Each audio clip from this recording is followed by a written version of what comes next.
Le rire de ma sœur Clémence a fendu le cliquetis des fourchettes bien avant que ces mots ne le fassent et elle a lancé, tout en se servant un autre verre de Bordeaux, ça ne te dérange pas de les surveiller, n'est-ce pas?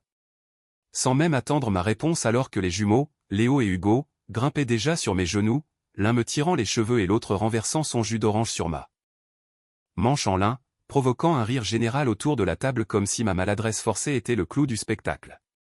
Personne ne m'a regardé, ni quand je me suis levé pour chercher un torchon, ni quand j'ai frotté cette tache qui n'était pas la mienne, et ce soir-là, je n'ai ni crié ni pleuré, je suis simplement rentré chez moi pour commencer mes bagages car ils étaient persuadés que je serais au rendez-vous pour le grand voyage familial annuel alors qu'ils n'avaient aucune idée que j'avais déjà réservé mon propre billet pour une destination bien différente. Avant de vous raconter la suite, dites-moi d'où vous m'écoutez, juste pour que je sache que quelqu'un là-bas comprend ce que je ressens, et quand vous aurez entendu toute l'histoire, dites-moi ce que vous auriez fait à ma place. J'ai longtemps cru que le silence dans notre maison lyonnaise signifiait la paix, mais c'était faux, cela signifiait simplement qu'on célébrait quelqu'un d'autre, chaque mur affichait les preuves de la réussite de ma sœur, ses premiers pas, son bac avec mention, son mariage somptueux dans un château de la Loire, tandis que mon coin de couloir restait désespérément nu. Quand ses vieux vêtements ne m'allaient plus, maman disait que c'était par pragmatisme, et quand ses trophées d'équitation prenaient la poussière, papa affirmait qu'on économisait de l'espace, m'apprenant très tôt que mon prénom ne résonnait jamais aussi fort que le sien.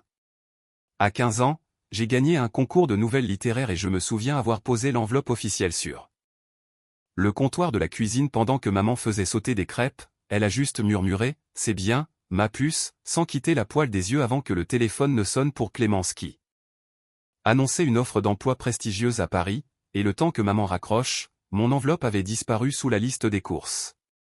À la fac, je cumulais les heures comme serveuse dans un bistrot après les cours et presque tous les week-ends, mon téléphone s'allumait avec le même nom, le sien, demandant si je pouvais garder les petits juste quelques heures, des heures qui s'étiraient toujours en nuits entières, leurs jouets envahissant mon studio et leur bol de céréales remplissant mon évier, et quand je mentionnais mes partiels, elles soupiraient en disant que j'avais de la chance d'avoir autant de temps libre. La voix de mon père a résonné un soir où je demandais de l'aide pour mes frais d'inscription. Nous finissons encore de payer le mariage de ta sœur, a-t-il dit. Sans lever les yeux de son exemplaire du Monde, et j'ai vu le bord de la page trembler légèrement, comprenant qu'il savait à quel point c'était injuste mais qu'il s'en fichait assez pour continuer sa lecture. Ce n'était pas une seule grande trahison, c'était des milliers de petites, chaque vêtement d'occasion, chaque service exigé, chaque licenciement silencieux, toute une vie à être le choix de facilité, et j'ai cru que me taire maintenait l'harmonie alors que la paix bâtie sur le silence n'est qu'une dette que quelqu'un finit toujours par venir collecter. C'était censé être mon dîner d'anniversaire, mais le gâteau portait déjà le nom de ses enfants parce que maman trouvait ça plus convivial de fêter tout le monde en même temps, expliquant pourquoi mes bougies avaient des formes d'animaux rigolos pour amuser les petits sous les applaudissements de l'assemblée. Après le dessert, maman a glissé une enveloppe sur la table en annonçant une surprise, un voyage en Grèce là. Semaine suivante où tout était réservé, et papa a ajouté avec fierté que j'allais adorer car j'aiderais avec les garçons pour que Clémence puisse enfin se détendre. La pièce a semblé tanguer un instant, j'entendais le ronronnement du réfrigérateur et le raclement d'une fourchette sur la porcelaine, puis ma propre voix est sortie, plate et régulière, pour dire « Je n'irai pas ». Le silence qui a suivi était assourdissant, le sourire de Clémence s'est figé et elle a demandé ce que je voulais dire par là, ce à quoi j'ai répondu exactement la même chose, provoquant le ton tranchant de ma mère me demandant de ne pas faire de scène. J'ai posé ma fourchette qui a teinté doucement contre l'assiette en précisant que je ne faisais pas de scène mais que je disais simplement non. Mon père s'est raclé la gorge en marmonnant quelque chose sur l'ingratitude tandis que Clémence chuchotait que j'étais incroyable. Je me suis levé en repoussant ma chaise lentement, les pieds grinçant sur le carrelage, et je leur ai dit, vous avez eu mes week-ends, mes nuits et ma patience, vous pouvez avoir le voyage aussi, mais ce sera sans moi, laissant leur voix s'entremêler derrière moi entre questions et culpabilisation alors que la porte se refermait, étouffant tout. Pour la première fois, le calme ne ressemblait pas à une punition mais à un espace vital. Et cette nuit-là, j'ai ouvert mon ordinateur pour taper un seul mot, ailleurs. Je n'ai pas eu besoin de claquer les portes, le silence suffisait, et assise à mon bureau sous ma petite lampe de chevet, j'ai créé un tableur pour mes paiements, mon loyer et mes vols, chaque cellule étant une étape vers la sortie, comparant les sites de compagnies aériennes comme on mémorise un itinéraire d'évasion jusqu'à presser le bouton « Confirmer » pour un vol vers une destination opposée à la leur. Chaque son dans la maison est devenu plus aigu après cela, le drone de la machine à laver. La télé de papa trop forte, les appels de maman remplis du rire de ma sœur prévoyant que Léa aidera pour les bagages, m'imaginant déjà pliés dans leur plan comme une serviette jetable. J'ai arrêté de répondre aux appels, j'ai cessé de me porter volontaire pour quoi que ce soit, et durant mes pauses déjeuner au travail, j'imprimais chaque reçu et confirmation de réservation que je glissais soigneusement dans une pochette transparente, trouvant quelque chose de sacré dans cet ordre chronologique qui prouvait que ma vie avait enfin une structure hors de leur influence. Une semaine avant le départ, je suis allé acheter une valise et quand la vendeuse m'a demandé si c'était pour les affaires ou le plaisir, j'ai répondu, pour la liberté, ce qui l'a fait rire sans qu'elle sache que je le pensais vraiment. La valise était grise, rigide et silencieuse sur ses roulettes, et une fois chez moi, je l'ai ouverte sur mon lit pour y placer un par un mes chemisiers blancs, mes jeans pliés, mon carnet de notes et ma gourde en argent, laissant une place vide pour ce sentiment de départ imminent. Maman a frappé à ma porte ce soir-là pour me rappeler de prendre de la crème solaire, prenant mon ordinateur fermé pour un accord muet, et j'ai simplement hoché la tête en regardant son reflet dans l'écran. Le lendemain, Clémence m'a texté de ne pas oublier d'acheter des biscuits pour les jumeaux, j'ai fixé le message jusqu'à ce qu'ils disparaissent avant de supprimer la conversation sans répondre. J'ai commencé à me lever plus tôt, marchant dans mon quartier avant le travail, savourant l'air pur d'avant l'aube et apprenant le poids du silence dans mes poumons, ne devant plus un seul mot à personne. Le soir, je triais mes courriels, me désabonnais de tous ceux qui nous liaient et organisais mes comptes bancaires pour stopper chaque prélèvement automatique lié aux factures partagées, ma vie se réduisant à l'essentiel, ce que je gagnais, ce que je gardais, ce que je choisissais. Ma collègue Maya a remarqué mon mutisme au café, et quand elle m'a dit que j'étais bien calme, j'ai simplement répondu que j'étais peut-être enfin à court d'explications. 2 nuits avant leur vol, je me suis tenu devant le miroir du hall encadré par les photos de famille que maman chérissait, le sourire de mariée de Clémence me fixant, alors que mon propre reflet me semblait étranger, plus calme mais plus vieux, et j'ai retourné le cadre face contre table dans un bruit sourd et définitif. Plus tard, j'ai écrit un brouillon de messages que j'ai sauvegardé.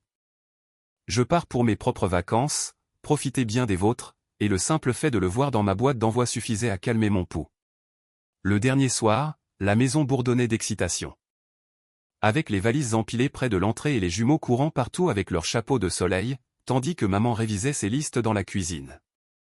Je suis resté dans ma chambre avec mes écouteurs, faisant semblant de regarder un film, ma valise étant déjà cachée dans le coffre de ma voiture depuis le matin. À minuit, j'ai vérifié mon vol une dernière fois, j'ai éteint la lampe. J'ai laissé l'obscurité s'installer. Mon téléphone s'est éclairé une fois sur un message de Clémence disant qu'elle avait hâte.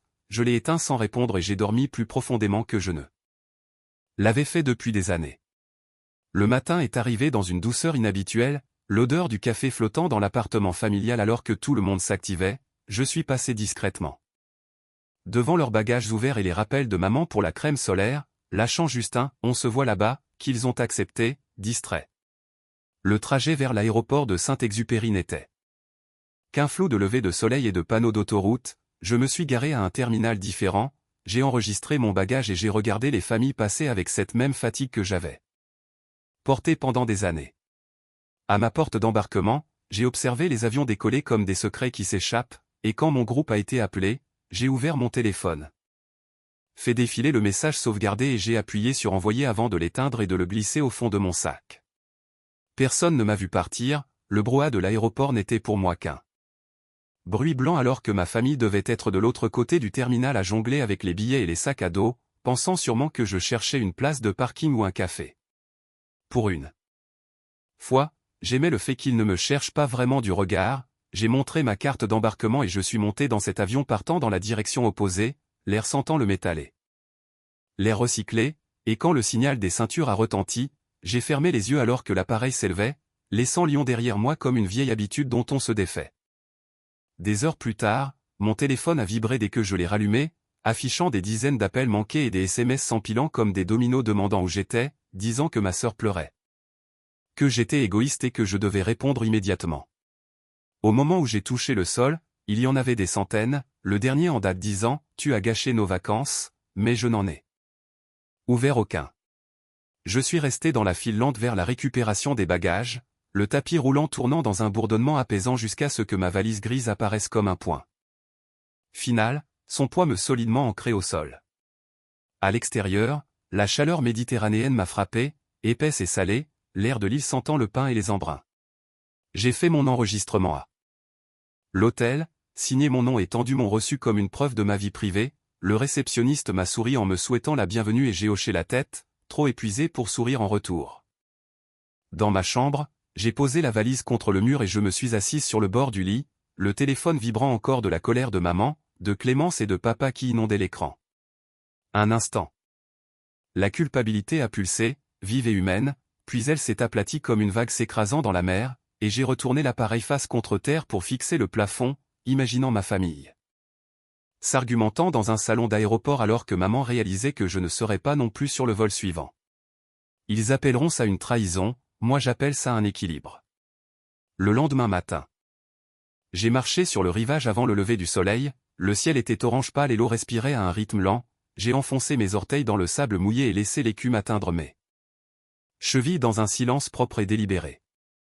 Quand j'ai enfin rallumé mon téléphone, la batterie était presque vide et les notifications se brouillaient entre insultes et reproches me traitant d'ingrate et de honte pour la famille. J'ai fait défiler une fois puis j'ai maintenu la pression sur la discussion jusqu'à ce qu'elle tremble pour tout supprimer, ce petit clic silencieux étant là. Seule réponse que je leur ai jamais donnée. J'ai passé le reste de la matinée à errer dans le marché près de la jetée, les pêcheurs criaient leur prix et les enfants chassaient les goélands. Personne ne connaissait mon nom ici et pour la première fois, cet anonymat ressemblait à une sécurité. J'ai acheté un petit pendentif en nacre à un vendeur, sa surface était lisse et froide. Parfaite dans son imperfection, et en le tenant à la lumière, j'ai repensé au verre de jus d'orange renversé sur la table de mon enfance, la couleur tachant le blanc, et j'ai compris qu'aujourd'hui, je pouvais enfin laisser sécher la tache. Ce soir-là, j'ai ouvert mon carnet pour écrire une seule ligne, la liberté n'arrive pas avec fracas, elle arrive quand personne ne vous regarde partir. Puis j'ai refermé le livre sur la table de nuit à côté de la carte magnétique de ma chambre. Dehors, le vent tournait, apportant un rire lointain de la plage qui a ressemblé une seconde à celui de ma sœur, mais ce n'était pas elle, c'était juste le monde qui continuait de tourner comme il le fait toujours. La lumière du matin a filtré à travers les rideaux fins, la marée murmurait contre le rivage sous ma fenêtre, et j'ai préparé un café noir dans la petite cafetière de l'hôtel, son odeur forte me ramenant à la réalité. Mon téléphone est resté silencieux sur la table de nuit et je ne l'ai pas touché, préférant emmener ma tasse sur le balcon pour contempler la plage vide, sans jumeaux, sans voix m'appelant, juste assez d'espace pour respirer. Je n'avais pas réalisé à quel point ma vie avait été bruyante avant que tout ne s'arrête. J'ai rouvert mon carnet sous la ligne de la veille pour écrire « Elle reste quand on arrête de s'excuser de la vouloir », l'encre s'imprégnant dans les fibres du papier comme une promesse permanente. Plus tard, j'ai marché le long de l'eau, laissant le ressac effacer mes empreintes, pensant à toutes ces versions de moi-même qui s'étaient tues à la table de la cuisine ou au bord des photos de famille, comprenant enfin que le silence n'était pas seulement une prison mais pouvait aussi être une armure. L'après-midi, j'ai bouclé ma valise d'un clic net et final, laissant la clé de la chambre sur le bureau avec un simple mot de remerciement pour le personnel, sans adresse de retour ni nom. Le vol du retour était calme et aucun appel ne m'attendait quand j'ai rallumé mon téléphone, peut-être qu'ils avaient arrêté d'essayer, peut-être qu'ils m'avaient enfin cru. De retour à Lyon, je ne suis pas allé à la maison familiale. Je suis rentré directement dans mon appartement où la lumière était blanche et pure, j'ai déballé mes affaires lentement et j'ai posé le pendentif sur mon bureau, brillant doucement sous le soleil couchant de la même couleur que l'écume sur mes pieds ce matin-là. La bouilloire a sifflé sur la cuisinière, la vapeur s'élevant fine et silencieuse, j'ai versé l'eau et j'ai expiré, sans bruit. Sans excuse, laissant simplement l'air remplir un espace qui m'appartenait enfin. Le lendemain matin, je me suis réveillé avant l'aube dans une ville encore endormie, assise à mon bureau sans photos encadrées ni fantômes, mon téléphone éteint près du coquillage. Pour la première fois, personne n'attendait rien de moi et ce vide me semblait sain, j'ai fait infuser mon thé. Ouvert la fenêtre pour écouter le vent au lieu des cris et j'ai compris que pendant des années j'avais confondu le devoir avec l'amour et le silence avec la paix. Mais la vraie paix ne demande pas de permission, elle attend juste que vous la remarquiez, et en regardant mon petit appartement, mes piles de livres et la lumière sur le sol, j'ai su que chaque centimètre était à moi. Peut-être qu'un jour ils raconteront l'histoire différemment, diront comment j'ai fui ou gâché leur voyage, mais la vérité est plus simple, j'ai juste arrêté de me présenter là où on ne me voyait.